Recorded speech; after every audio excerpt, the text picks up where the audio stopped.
वेदांत दर्शन के सिद्धांत। इसमें मुख्यतः ब्रह्म की अवधारणा, जगत की अवधारणा, माया की अवधारणा, जीव की अवधारणा, आत्मा की अवधारणा, मोक्ष की अवधारणा।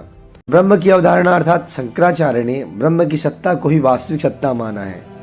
शंकराचार्य ने कहा कि ब्रह्म सत्यम जगन मिथ्या, जीवो ब्रह्मोपनापरः, अर्थात ब्रह्मा ही एकमात्र सत्य है, जगत मिथ्या है तथा जीव ब्रह्म ही है, अन्य कोई नहीं।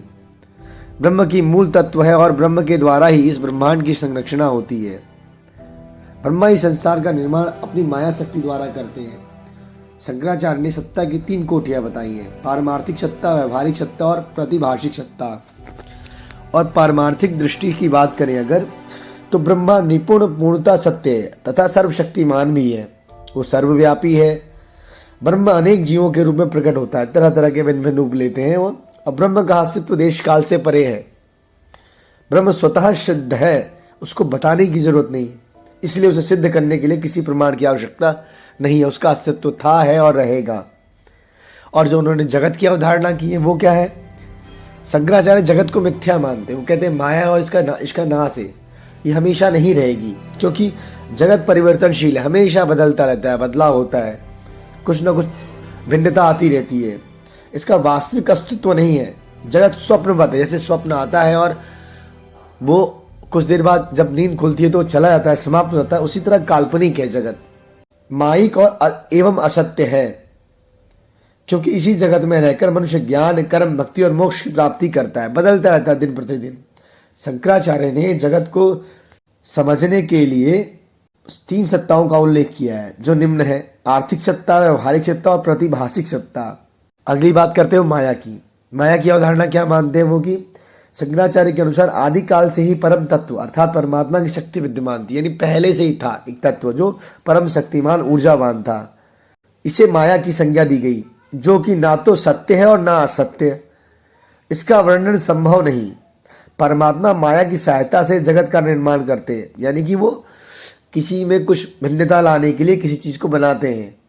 जगत में जो विविधता दिखाई देती है वह सत्य नहीं। सत्य तो केवल परम तत्व है जो जगत की समस्त वस्तुओं में उपस्थित है, यानी सब में है, इधर भी है, उधर भी है, यहाँ भी है, वहां भी है। ब्रह्मा ही जगत की रचना का उपादान कारण है। उपादान का कारण अर्थात जैसे कि तेल होता है, जो तेल तिल से निकलता है, इसी तरीके से कारण तत्व ईश्वर है और ईश्वर से ही चीजें निकली हुई हैं। वे सभी प्राणी जो माया द्वारा उत्पन्न होते हैं वो जीव कहलाते हैं। माया के जाल में फंसकर प्राणी या भूल जाता है कि ईश्वर का उसका सर्जन किया है, ईश्वर ने उसे बनाया है, जिसके कारण वो स्वयं को एक स्वतंत्र सत्ता मान लेता है और अपने शरीर, मन और इंद्रियों में सिमट जाता है और कुछ एक्स्ट्रा नहीं सोचता।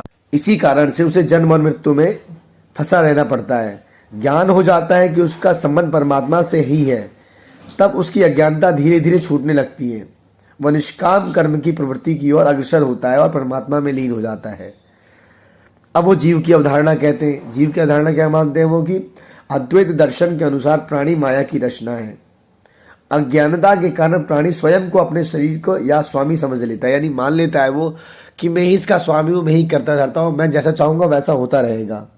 इंद्रियों द्वारा शरीर जो भी कर्म करता है उसे वह मान लिया जाता है कि अमुक कार्य जीव ने किया, यानी ये कार्य इसने किया, ये कार्य मैंने किया है। प्राणी अपनी ज्ञानेंद्रियों की सहायता से जगत का ज्ञान अर्जित कर सकता है। जीव और आत्मा में व्यवहारिक अंतर समझ सकता है। आत्मा पारमार्थिक सत्ता है, जबकि जीव व्यवहारिक सत्ता। पारमार्थिक सत्ता वो परम सत्ता है। जब आत्मा शरीर, इंद्रियां, मन के अधिकारियों से शुरू होती है तब वो जीव होता है। आत्मा एक है जब जीव भिन्न भिन्न शरीरों में अलग अलग है।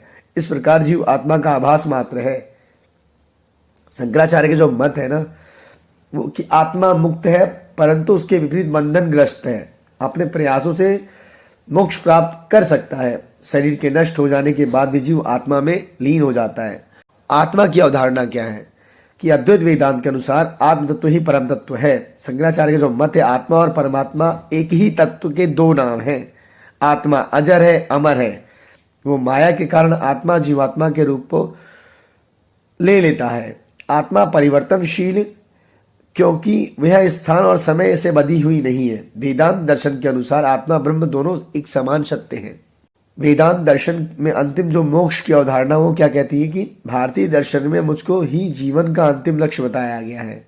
शंकराचार्य के अनुसार जब आत्मा अपने शुद्ध स्वरूप ब्रह्म में लीन होने के लिए बंधनों से मुक्त हो जाता है तब मोक्ष की प्राप्ति मानी जाती है। ऐसे और दर्शन भी कहते हैं, अर्थात जीव को आत्मज्ञान या ब्रह्म ज्ञान हो जाना। शंकराचार्य ने योग को कर्म योग से बड़ा माना है।